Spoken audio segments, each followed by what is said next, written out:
ஆமென். 7ஆம் வசனம் வாசிங்க. இப்பதான் பேசுறாரு. மரித்தவன் பாவத்துக்கு நீங்கி விடுதலையாக்கப்பட்டு இருக்கிறானே. கையத்தட்டு. பாவம் செய்யலாமான்னு கேட்டியடா. அந்த கேள்விக்கான பதில், இவ்வளவு நேரம் ஞானஸ்தானம் மரணத்தெல்லாம் பேசிட்டு நீ ஞானஸ்தானம் பெற்றுட்டீனா நீ பாவத்திலிருந்து விடுதலை ஆயிட்ட.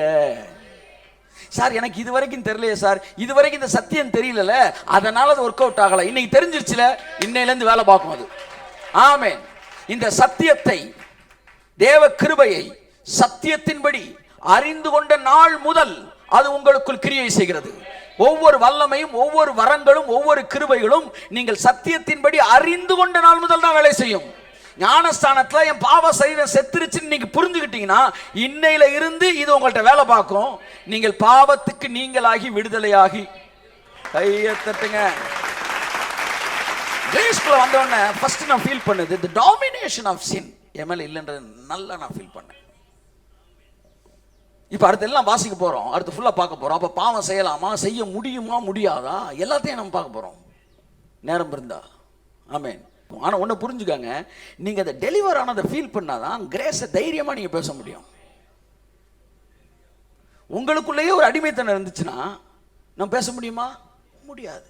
ஒருவேளை பேசினாலும் அது நாடக பாணியில் தான் இருக்கும், அது ஜனங்களுக்குள்ள உயிர் கொடுக்காது. ஆனால் உண்மையில் நீங்கள் விடுதலையாக்கப்பட்டிருந்தால், அதான் போனதான் சொன்னேன்ல, தம்ம போடுறவனே நான் விடுதலை ஆயிட்டேன் நான் விடுதலை ஆயிருக்கேன்னு புரிஞ்சவனா இருந்தானா அவன் தம்ம என்ன ஆயிரும்?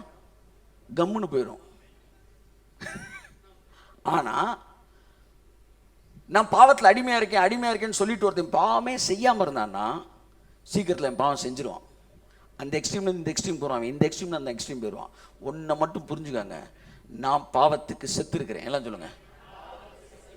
ஞானஸ்தானத்தில் நான் முங்கும்போது என் பாவ சரீரம் செத்துருச்சு. அதுக்கப்புறம் டெவில் உங்களை ஃபாலோ பண்ண முடியாது.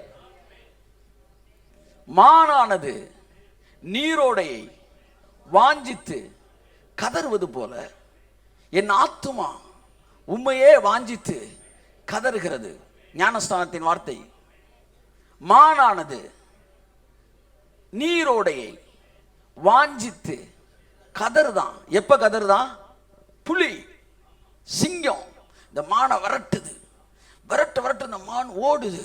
இந்த மான் எங்க போனாலும் இது விரட்டி அடிச்சிரும் சார்.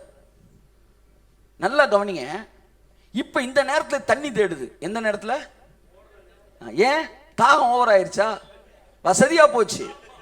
அந்த நேரத்தில் தண்ணியை குடிச்சுக்கிட்டு இருந்தா அப்படியே நின்று ஜோம் பண்ணிட்டு அடிக்கும். அப்ப தண்ணி குடிக்கிறதுக்கா தேடுது? இல்ல.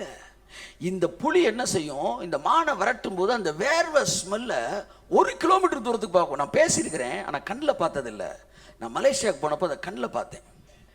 சிங்கம் இருக்கு, புலி இருக்கு, சிறுத்தை இருக்கு, அங்கிட்டு ஜாகுவார் அது உட்காந்துருக்கு.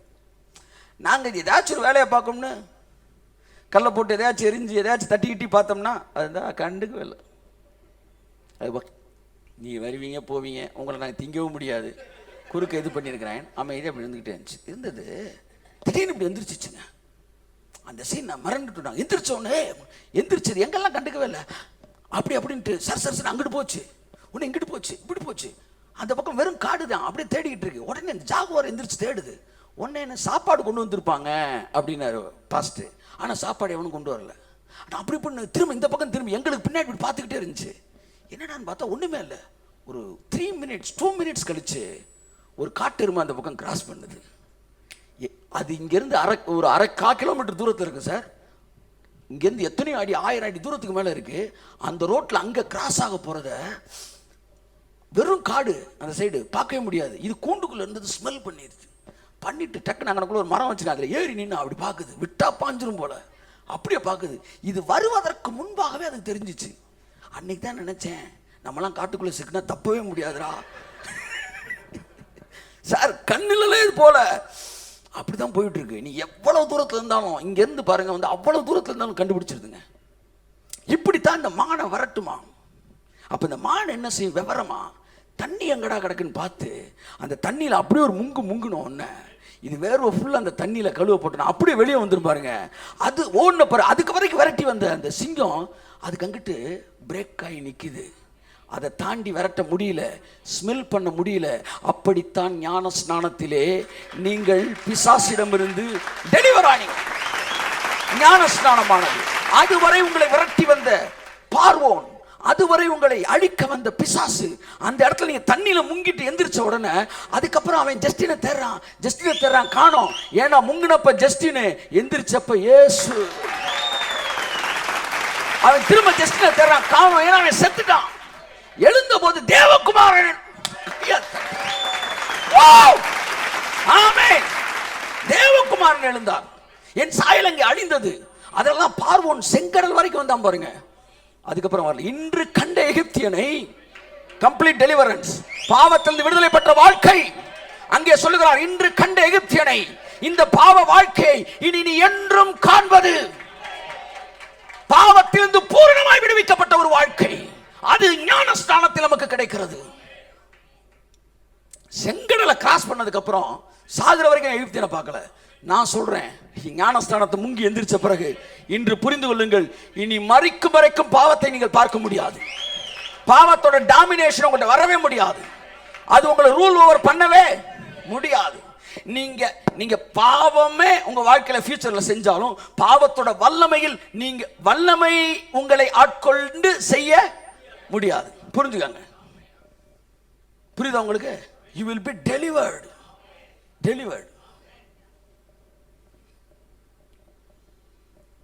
இன்னொன்னு சொல்லவா, இனிமே நீங்க ஒன்று செஞ்சீங்கன்னா அவனுடைய அழுத்தத்தில் நீங்க செய்ய வேண்டிய அவசியம் இருக்காது. இனி நீங்க செஞ்சீங்கன்னா அது காரணம் அவன் சொல்லவும், ஏன்னா அவன்கிட்ட இருந்து டோட்டலா டிஸ்கனெக்ட் ஆயிட்டீங்க. நீங்க கையை தட்டுங்க, கொடுங்க சார். ஆமென், அப்படி ஆமென். பாவ சரீரம் ஒளிந்து போகும் பொருட்டாக நம்முடைய பழைய மனுஷன் அவரோடு கூட சிலுவையில் அறையப்பட்டது என்று அறிந்திருக்கிறோம். மரித்தவன் பாவத்திற்கு நீங்களாகி விடுதலையாக்கப்பட்டிருக்கிறான். இந்த மரணத்துக்கு கீழே மட்டும் ஏகப்பட்ட ஆசீர்வாதங்கள் இருக்கு. ஆகையால் கிறிஸ்துவுடனே கூட நாம் மரித்தோமானால் அவருடனே கூட பிழைத்தும் இருப்போம் என்று நம்புகிறோம். மரித்தோரிலிருந்து எழுந்த கிறிஸ்து மரிப்பதில்லை என்று அறிந்திருக்கிறோம். இம்மார்டாலிட்டி, ஞானஸ்தானம் பெற்றவனுக்கு இம்மார்டாலிட்டி இருக்கு. அதை பற்றி பைபிள், மரணம் இனி அவரை ஆண்டு கொள்வது இல்லை. வீட்டில் போய் நீங்கள் இதெல்லாம் தியானிங்க. அவர் மரித்தது பாவத்துக்கென்று ஒரே தரம் மரித்தார். யார் பாவத்துக்கென்று? என்ன போடவே இல்லை. அப்புறம் அவர் பாவத்துக்கு மரிச்சாரு. சத்தியமா அவர் பாவம் செய்யலை. அப்ப யார் பாவத்துக்கு தான் மரிச்சிருக்கிறாரு? என் பாவத்துக்கு நம்ம அவர் பிழைத்திருக்கிறது தேவனுக்கு என்று பிழைத்திருக்கிறார். அடுத்த வசனம் வாசிங்க. அப்படியே நீங்களும் உங்களை பாவத்திற்கு மரித்தவர்களாகவும். முக்கியமானது இங்க இருக்கு, அண்டர்ஸ்டாண்டிங் இங்க இருக்கு. புரிஞ்சுக்காங்க. ஞானஸ்நானம் பெற்றாலும் இங்கே நீங்கள் புரிந்து கொள்ளும் போதுதான் இந்த மரணத்தின் வல்லமை உங்கள்ட்ட வேலை பார்க்கும். செத்தவன் எப்படி பாவத்தில் விடுதலையாக இருக்கானோ அப்படி நீயும் விடுதலையாக முடியும். இந்த கால வேளையில கர்த்தருடைய ஆவியானவர் சொல்லுகிறார், நீ புரிந்து கொள்வாயானால், நான் மரித்தவன் என்பதை அறிந்து கொள்வாயானால், மரணத்தின் சாயல் என் மீது இருக்கிறது என்று புரிந்து கொள்வாயானால், பாவத்தின் மீது இருக்கிற பற்றும் ஆசையும் விருப்பமும் உன்னை விட்டு 100% விடுதலையாகப்படும். ஆமென் சொல்லுங்க. அப்படியே நீங்களும் உங்களை பாவத்திற்கு மரித்தவர்களாகவும் நம்முடைய கர்த்தராகிய இயேசு கிறிஸ்துவுக்கு தேவனுக்கு என்று பிழைத்திருக்கிறவர்களாகவும் எல்லாரும் சேர்ந்து சொல்லுவோம், எண்ணிக்கொள்ளுங்கள். அண்டர்லைன் தி வேர்ட். முக்கியமான வார்த்தை, நீங்கள் என்ன வேண்டும்? நான் செத்தவன், என்ன பாவம் டாமினேட் பண்ண இந்த டிரான்ஸ்ஃபார்மேஷன் வந்துருச்சுன்னு வச்சுக்கோங்களேன். என்னை எல்லாரும் சேர்ந்து என்னை கிரிட்டிசைஸ் பண்ணிக்கிட்டே இருக்கிறாங்க. ஏன் எனக்கு மட்டும் இப்படியே நடக்குது?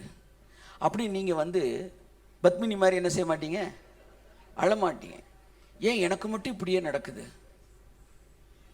யாராச்சும் ஒருத்தர் டக்குனு ஒரு 10,000 ரூபாய் கையில் கொடுத்துட்டு போயிட்டா, ஏன் எனக்கு மட்டும் இப்படி, அது சொல்ல மாட்டேன்றியே. சத்தமே இல்லாமல் ஒரு 1 லட்ச ரூபா அவங்க உள்ளே வச்சுட்டு கர்த்தருடைய பரிசுத்த ஸ்தோத்திரம் சாட்சி கூட சொல்ல மாட்டேன்றீங்க நிறைய பேர். ஏன் எனக்கு மட்டும் இப்படியே நடக்குது? செத்துட்டான்னு வச்சுக்காங்களேன், எவன் என்ன வேணாலும் பேசுகின்றா. ராமே ஆண்டாலும் ராவணே ஆண்டாலும் எனக்கு ஒரு கவலை இல்லை. நான் செத்துட்டேன். செத்தவனை போட்டு சுற்றி சுற்றி நின்று செருப்படுத்த அடிச்சாலும் அவன் என்ன செய்ய மாட்டான்? அயன்பாட்டுக்கு இருப்பான். என்ன வேணாலும் பண்ணிக்க. நான் செத்து ரொம்ப நேரம் ஆச்சு. ஆமேன். மரித்தவர்களாக எண்ணிக்கொள்ளுங்கள். இதை நான் திருத்தி சொல்றேன். மரித்ததை எண்ணிக்கொள்ளுங்கள். மரிச்சதை புரிஞ்சுக்க, நீ செத்துட்ட. அப்ப அந்த பவர் உனக்குள்ள வேலை பார்க்க ஆரம்பிக்குது. அடுத்த வசனம் வாசிப்போம். ஆகையால் நீங்கள் சரீர இச்சைகளின்படி பாவத்திற்கு கீழ்ப்படியத்தக்கதாக சாவுக்கு ஏதுவான உங்கள் சரீரத்தில் பாவம் ஆளாதிருப்பதாக. பாவம் உங்கள் ஆளாதிருப்பதாக. If you understand this, it is a blessing. I bless பண்றேன், நீ வாழ்ந்து சுகித்திருப்பாயாக. பாவம் உன் சரீரத்தை, இப்ப பாவத்தை கூட அவன் பேசல, பாவத்தின் ஆளுகை தான் பேசிட்டு இருக்கிறான். அதைத்தான் நானும் பேசுறேன். விடுதலையானே தம் அடிக்க முடியுமா? முடியும், தம் அடிக்க முடியும். ஆனா இப்ப பாவம் ஆளுகை செஞ்சு ஒரு தம் அடிச்சான் பாருங்க, கை நடுக்கும் பாருங்க, அந்த தம் இல்ல இது. அதை நீங்க புரிஞ்சுக்கணும். அந்த ஆளுகையிலிருந்து நீங்க விடுதலை ஆயிட்டீங்க. அதனால உங்களுக்கு பாவத்தை மறந்துடுவீங்க. அதுதான் மேட்ரு. சிகரெட் பாக்கெட் வாங்கி வச்சிருந்தாலும் மறந்துடும். ஏன்னா நீங்கள் விடுதலையானபடியினால். ஆமென். You will be delivered. You are delivered. When you understand that you are already delivered, you will be delivered. ஆமென். நீங்கள் விடுதலையாக்கப்பட்டிருக்கிறதை புரிந்து கொண்டால் நீங்கள் விடுதலை ஆவீர்கள். ஆமென். அல்லேலூயா சொல்லுங்க. அடுத்த வசனம் வாசிமா 13. நீங்கள் உங்கள் அவயவங்களை அநீதியின் ஆயுதங்களாக பாவத்திற்கு ஒப்புக்கூடாமல். அடுத்த வாய்ப்பு கிடைக்குமோ கிடைக்கலோ தெரியல, ஆனா இந்த ஒரு தடவை நான் பேசிடுறேன். அடுத்த தடவை யாரும் கேட்க வந்த இந்த செய்தியில இருந்து நீங்க எடுத்துக்காங்கன்னு சொல்லிடுறேன். அவ்வளவுதான். அதனால நான் ஒரே ஸ்டெச்ல முடிச்சிடுறேன். வாசிங்க. பாவத்திற்கு ஒப்புக்கூடாமல், அநீதியின் ஆயுதங்களாக பாவத்திற்கு ஒப்புக்கூடாமல், உங்களை மரித்தோரிலிருந்து பிழைத்திருக்கிறவர்களாக தேவனுக்கு ஒப்புக்கொடுத்து உங்கள் அவயவங்களை நீதிக்குரிய ஆயுதங்களாக தேவனுக்கு ஒப்புக்கொடுங்கள். பாத்தீங்களா? ஒருத்தர் சொல்றாரு, பாத்தீங்களா சார், நீங்க இன்னும் உங்களுக்கு வேலை இருக்கு சார், நீங்க ஒப்பு கொடுக்க கூடாது சார். நீங்க அநீதியின் ஆயுதங்களை ஒப்பு கொடுக்காம இது தினந்தோறும் நீங்க செய்ய வேண்டிய வேலை. தப்பு தம்பி. இந்த ஒப்பு கொடுங்கள் என்ற வார்த்தை இவர் எழுதிக்கிட்டு, இதுக்கு நான் அர்த்தம் என்னன்னு அடுத்த வசனத்தை சொல்றேன். நீ ஒப்பு கொடுத்துட்டியா கொடுக்கலையா அப்படின்றத அடுத்த வசனத்தை சொல்றாரு. நீ ஏற்கனவே ஒப்பு கொடுத்துட்ட, ஒப்பு கொடுத்தவனுக்கு தான் இவ்வளவு பேசிக்கிட்டு இருக்கிறேன். இப்ப இடையில நிப்பாட்டி சொல்றாரு, அதனாலதான் நான் உங்களை ஒப்பு கொடுக்க சொல்றேன். அப்படின்னா அதுக்கு அர்த்தம் என்ன தெரியுமா? இப்ப நான் உங்களுக்கு புரியுற மாதிரி சொல்லவா? ஞானஸ்தானத்தை இவ்வளவு வல்லமா இருக்குங்க, நீங்க இவ்வளவு பேர் ஞானஸ்தானம் எடுத்துருக்கீங்க, எடுத்தாளுக்கு தான் பேசிட்டு இருக்கிறேன். பேசிட்டே இருக்கும், இதுக்கு தாங்க சொல்றது ஞானஸ்தானம் எடுங்கன்னு. அப்படின்னா என்ன அர்த்தம்? இந்த வார்த்தை யாருக்கு? நான் எடுத்தவனுக்கு பேசிக்கிட்டே இருக்கும்போது டக்கு நிப்பாட்டி அதனாலதான் ஞானஸ்தானம் எடுக்க சொல்றேன் அப்படின்னு எடுக்க சொல்றேன். இப்ப இவ்வளவு நேரம் ஞானஸ்தானம் எடுத்தவன்ட்ட பேசிக்கிட்டே இருந்த பவுல் இந்த இடத்துல பிரேக் பண்ணி அதனாலதான் நான் சொல்றேன், உங்கள் ஆயுதங்களை நீதியின் ஆயுதங்களாய் ஒப்புக் கொடுங்கள். ஒப்பு கொடுப்பது என்பது என்ன? ஞானஸ்தானத்தில் உங்களை ஒப்பு கொடுப்பதுதான் அந்த ஒப்பு கொடுத்தல். அது அடுத்த வசனத்தை தெளிவா இருக்கு, ரொம்ப குழம்ப வேணாம். நீங்க அடுத்த வசனத்துல பேசுறாரு, வாசிங்க. நீங்கள் நியாய பிரமாணத்திற்கு கீழ்ப்பட்டிராமல் கிருபைக்கு கீழ்ப்பட்டிருக்கிறதுபடியால் பாவம் உங்களை மேற்கொள்ள மாட்டாது. பாவம் உங்களை ஜெயிக்கவே முடியாது. தெளிவா சொல்லிட்டாரு. இதனால் என்ன? நாம் நியாய பிரமாணத்திற்கு கீழ்ப்பட்டிராமல் கிருபைக்கு கீழ்ப்பட்டிருக்கிறபடியால் பாவம் செய்யலாமா? கூடாதே. குறுக்க வந்துகிட்டே இருக்கான். அப்ப பாவம் செய்யலாமா? பாவம் நல்லா எழுதிக்கங்க. உங்களை மேற்கொள்ள முடியாது. It cannot dominion over you. அது உன்னை மேற்கொள்ள முடியாது, உன்னை அழுத்த முடியாது, உன் கழுத்து பிடிச்சு அமுக்க முடியாது, பாவம் செய்யும்படி கொஞ்சம் ஆளுகை செய்ய முடியாது. என்றால் விடுதலையாக்கப்பட்டிருக்கிறாய், கம்ப்ளீட்லி டெலிவர்டு. அப்படின்னா பாவம் செய்யலாமா கேட்கிறாரு. அவர் என்ன சொல்றாரு? முடியாது. ஏன்னா மரணத்துக்கு ஏதுவான, நல்லா கவனிங்க தயவு செய்து, கர்த்தர் உங்களுக்கு கண்ணு திறப்பார். ஒரு வருஷம் நல்லா கவனிங்க. மரணத்திற்கு ஏதுவான பாவத்துக்கானாலும் நீதிக்கு ஏதுவான கீழ்ப்படுதலுக்கானாலும் எதற்கு கீழ்ப்படியும்படி உங்களை அடிமைகளாக ஒப்பு கொடுக்கிறீர்களோ, தினந்தோறும் நடப்பதல்ல, ஒரு முறை நடப்பது, எதற்கு ஒப்பு கொடுக்கிறீர்களோ அதற்கே கீழ்ப்படுகிற அடிமைகளாய் இருக்கிறீர்கள். ஒரு முறை ஆதாம் ஒப்பு கொடுத்தபடியினால் அதற்கே கீழ்ப்படுகிற அடிமையாய் நாம் இருந்தோம். ஒரு முறை நீ ஞானஸ்தானத்தில் ஒப்பு கொடுத்தால் அதற்கே கீழ்ப்படுகிற அடிமையாய் நீ இருக்கிறாய். கீழ்ப்படுகிற அடிமைனா என்ன? ஆதாம் பழத்தை சாப்பிட்டனால அதுக்கப்புறம் அவன் அடிமை ஆயிட்டான். என்ன அடிமை ஆயிட்டான்? அவன் சொன்னதெல்லாம் செய்யக்கூடிய அந்த அடிமை ஆயிட்டான். அப்படித்தான் நீ ஞானஸ்தானம் எடுத்தனால உனக்கு தெரியல, நீ நீதியை செய்வதற்கு அடிமையாக மாறிவிட்டாய். அதனாலதான் முந்திர வசனத்துல சொல்றாரு, பாவம் செய்யலாமா? கூடாதே. ஏன்னா நீ அடிமை ஆயிட்ட, அடிமையானாய், கீழ்ப்படுகிற அடிமையானாய். ஆதாம் பழத்தை சாப்பிட்டது ஒப்பு கொடுத்தல்.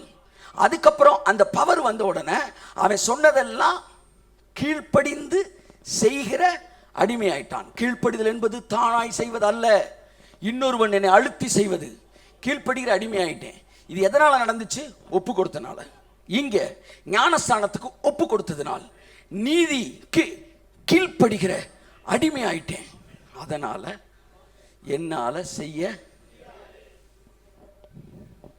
ஞாயிற்றுக்கிழமை காலையில் நல்ல படம் போடலையா? டிவியில் போட்டுட்டு தானே இருக்காங்க. நம்ம ஏன் பார்க்கல? என்னதான் படம் போட்டாலும் நம்மளால பார்க்க. இங்கே அதை விட சூப்பராக ஒன்று இருக்கிறப்ப நம்ம அதை பார்க்க முடியாது. அந்த இடத்துக்கு வந்துருவோம். நம்ம கீழ்ப்படுகிற அடிமையா. இங்கே பாருங்க, எப்படி இருக்குன்னா, அந்த வசனம் வாசிங்க. அதற்கே கீழ்ப்படுகிற அடிமைகளாய் இருப்பீர்கள். இருப்பீர்கள் இருப்பீர்கள் நீங்கள் அடிமைகளாய்த்தான் இருக்கிறீர்கள். என்ன அடிமையா இருக்கிறீங்க? கீழ்ப்படுகிற அடிமையா இருக்கிறீங்க. எதனால கீழ்ப்படுகிற அடிமை ஆயிட்டீங்க? ஒப்பு கொடுத்ததுனால. அவன் ஒப்பு கொடுத்தான். அடுத்து பிசாசு நினைக்கிறதெல்லாம் செய்யக்கூடிய கீழ்ப்படுகிற அடிமை ஆயிட்டான். நம்ம ஒப்பு கொடுத்தோம். நம்ம அவர் நினைக்கிறதெல்லாம் செய்யற கீழ்ப்படுகிற அடிமை ஆயிட்டோம். நல்லா கவனிங்க. இந்த ஒப்பு கொடுத்தல் என்பது தினந்தோறும் நடப்பதல்ல, ஒரு முறை நடப்பது. அந்த ஒரு முறையே நீங்க பாண்ட் எழுதிடுறீங்க. இப்போ அவர் பவர் உங்க மேல வந்துட்டு நீங்க கீழ்ப்படுகிற அடிமை ஆயிட்டீங்க. ஒப்பு கொடுங்கள் அப்படின்னு பேசினார்ல, அது இவங்களுக்கு கிடையாது, ஒப்பு கொடுக்காதவங்களுக்கு. இப்ப அடுத்த வசனத்துல அவர் எழுதுறாரு, வாசிங்க. முன்னே நீங்கள் பாவத்திற்கு அடிமைகளாய் இருந்தும். முன்னே, இப்ப இல்ல, அடிமையா இருந்தும் இப்பொழுது உங்களுக்கு ஒப்புவிக்கப்பட்ட உபதேச சட்டத்திற்கு நீங்கள் மனப்பூர்வமாய் கீழ்ப்படிந்ததினாலே. அப்படின்னா என்ன அர்த்தம்? முடிஞ்சிருச்சு. நம்ம எல்லாம் கீழ்ப்படிஞ்சிட்டோம், நம்ம எல்லாம் ஒப்பு கொடுத்துட்டோம். இனிமே அல்ல, ஏற்கனவே முடிச்சிட்டோம். ஒப்பு கொடுத்ததினாலே தேவனுக்கு ஸ்தோத்திரம். ஸ்தோத்திரம். அடுத்து பாவத்தின் நின்று நீங்கள் விடுதலையாக்கப்பட்டு நீதிக்கு அடிமைகளானீர்கள். கை தட்டுங்க. இது எல்லாம் எதுக்கான பதில்? பாவம் செய்யலாமா என்கிற கேள்விக்கு தான் பதில் சொல்லிக்கிட்டே வராரு. ஞானசானம் வாங்கினேன், அங்கே பாவம்லாம் அழிஞ்சிருச்சுன்னு உனக்கு தெரியலையா? காசை செலவழிச்சவன் எப்படா திரும்ப செலவழிக்க முடியும்?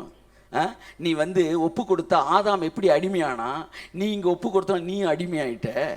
அவன் அடிமையானனால நீதிக்கு தூரமாக இருந்தான், நீ அடிமையானனால பாவத்துக்கு தூரமாயிட்ட. ஆதாம் நல்லா வாழணும்னு நினைச்சாலும் அவனால முடியாது, நீ கெட்டவனா வாழணும்னு நினைச்சாலும் நீ நினைச்சாலும் முடியாது. நீ அடிமையானாய். முக்கியமான வார்த்தை. அடுத்த வசனம். உங்கள் மாம்ச பலவீனத்தின் நிமித்தம் மனுஷர் பேசுகிற பிரகாரமாய் பேசுகிறேன். நல்லா கவனிங்க. இந்த இடத்துல ஒரு விஷயம் பேசுவார். நீங்க ஒப்பு கொடுங்க, ஒப்பு கொடு. ரிவைவல் பிரீச்சர் மாதிரி இப்போ ஒரு வசனம் சொல்ல போறாரு. ஆனால் அதுக்கு முன்னாடி ஒன்று சொல்லிடுறாரு. இது தெளிவான பிரசங்கம் இல்லை, இது மாம்சத்துக்கு ஏதுவான பிரசங்கம். இப்போ பலவீனத்தில் ஒரு பிரசங்கம் பண்ண போறேன். இதுதான் இப்போ எல்லாம் பண்ணிட்டு இருக்க பிரசங்கம். சொல்றாரு, இப்ப உங்க மாம்ச பலவீனத்துக்காக மனுஷன் பேசுற மாதிரி, ஒரு ஊழியம் பேசுற மாதிரி பேசல, இப்ப மனுஷன் பேசுற மாதிரி பேசுறேன். வாசிங்க. அக்கிரமத்தை நடப்பிக்கும்படி முன்னே நீங்கள் உங்கள் அவயவங்களை அசுத்தத்திற்கும் அக்கிரமத்திற்கும் அடிமைகளாக ஒப்பு கொடுத்தது போல இப்பொழுது பரிசுத்தமானதை நடப்பிக்கும்படி உங்கள் அவயவங்களை நீதிக்கு அடிமைகளாக ஒப்பு கொடுங்கள். ஒப்பு கொடுங்கள். என்ன சொல்றாரு? ஒப்பு கொடுத்தீர்கள், ஒப்பு கொடுங்கள். ஒப்பு கொடுத்தீர்கள், ஒப்பு கொடுங்கள். என்ன சொல்ல வராரு? ஒப்பு கொடுத்தீர்கள் என்கிற பிரசங்கம் எல்லாம் காட் ஸ்டாண்டர்ட் பிரசங்கம். ஒப்பு கொடுங்கள்னு பேசினா அது மனுஷன் பேசுற மாதிரி பேசுறது. ரெண்டாவது, இங்க ஒப்பு கொடுங்கள் ஒப்பு கொடுங்கள் அவர் சொல்றதெல்லாம் அந்த கூட்டத்தில் ஒப்பு கொடுக்காதவனுக்கு எழுதிட்டு இருக்காரு. அதை புரிஞ்சுக்காங்க. இப்ப ஞானஸ்தானத்தின் வல்லமை பேசிக்கிட்டே இருக்கேன்ல, இடையில நான் சொல்றேன், அதனாலதான் ஞானஸ்தானம் எடுத்துருங்கன்னு சொல்றேன். அப்படின்னு சொன்னா உள்ள ஞானஸ்தானம் எடுக்காத அளவுக்கு பேசிட்டு இருக்கிறேன். என் அன்புக்குரியவர்களே, நாம் ஒப்பு கொடுத்து விட்டோம். இப்ப அழகா அந்த கடைசி 2-3 வசனத்தை வாசல் அப்படியே முடிச்சிடும். வாசிங்க சீக்கிரம். பாவத்திற்கு நீங்கள் அடிமைகளாய் இருந்த காலத்தில் நீதிக்கு நீங்கினவர்களாய் இருந்தீர்கள். இப்பொழுது உங்களுக்கு வெட்கமாக தோன்றுகிற காரியங்களினாலே அக்காலத்தில் உங்களுக்கு என்ன பலன் கிடைத்தது?